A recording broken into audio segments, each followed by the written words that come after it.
Perfeito. Eu queria só complementar também com João capítulo 7, onde a gente também, né, dentro dessa situação de como receber a chuva serôdia, tem algo que a gente precisa compreender também, que eu vejo que é muito importante.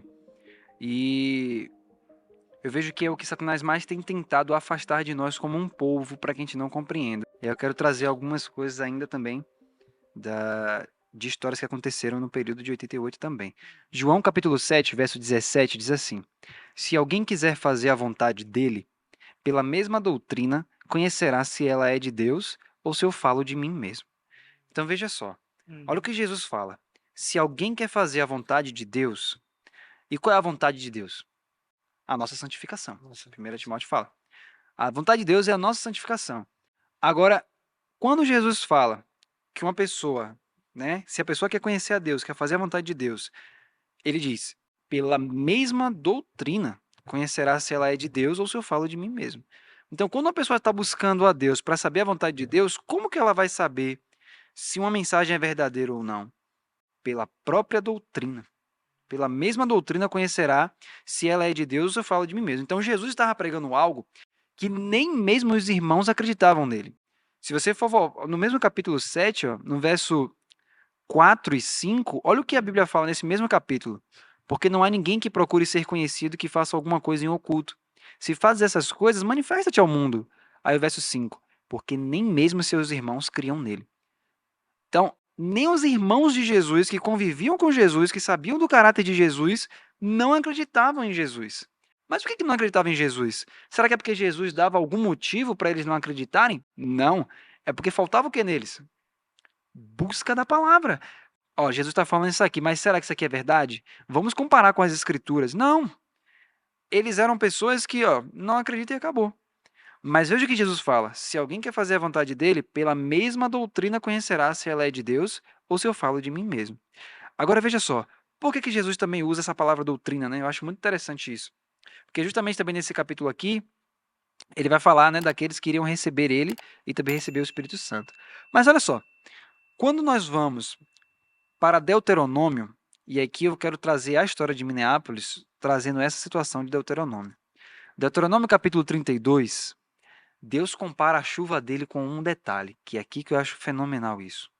Veja só o que, é que ele diz aqui em Deuteronômio capítulo 32, verso 1. Eu vou ler dois versículos, que é Deuteronômio e Provérbios. Deuteronômio capítulo 32, Deus fala assim, ó: Inclinai os ouvidos aos céus, e falarei, e ouça a terra as palavras da minha boca.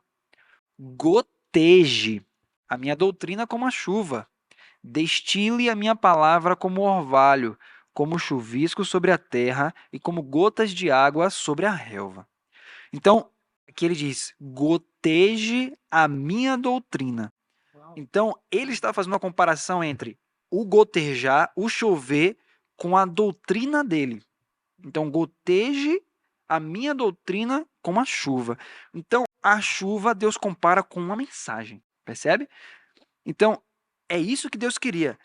Quando ele diz a chuva vai cair, ele compara com a mensagem dele avançando. Goteje a minha doutrina como a chuva. Destile a minha palavra como orvalho, como chuvisco sobre a erva e como gotas de água sobre a relva. Agora, olha que coisa interessante. O que Ellen White fala sobre a mensagem de 1888. É um texto muito conhecido, mas olha só o final do texto. Eu vou ler ele em suma, né? Um texto bastante conhecido, mas eu quero ler o finalzinho dele. Olha o que ela diz. Em sua grande misericórdia, enviou o Senhor preciosa mensagem a seu povo por intermédio dos pastores Wagner e Jones. Esta mensagem devia pôr de maneira mais preeminente diante do mundo o Salvador crucificado, o sacrifício pelos pecados de todo o mundo. Agora ela vai dizer qual era a mensagem. Apresentava a justificação pela fé no fiador. Convidava o povo a receber a justiça de Cristo, que se manifesta na obediência a todos os mandamentos de Deus. Muitos perderam Jesus de vista. Deviam ter tido o olhar fixo em sua divina pessoa, em seus méritos e em seu imutável amor pela família humana. Todo o poder foi entregue em suas mãos para que ele pudesse dar ricos dons aos homens, transmitindo o inestimável dom de sua justiça ao impotente ser humano.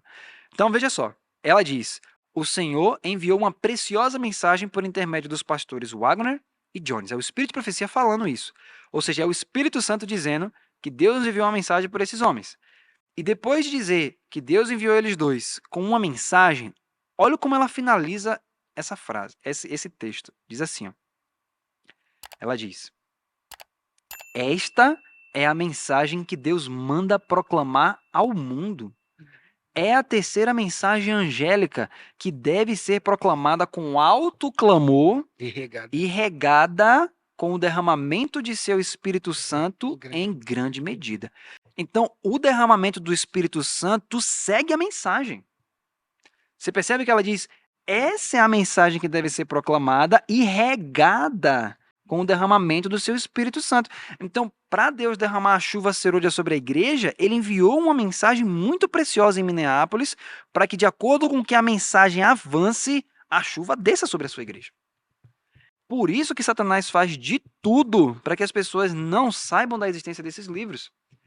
Para que as pessoas não saibam da existência da história de Minneapolis, para que elas não saibam da existência de livros como aqueles que a gente citou na semana passada, Vivendo pela Fé, Estudo sobre Fé, para que eles não saibam. Por quê? Porque Deus diz, essa é a mensagem, é isso que deve preparar o povo.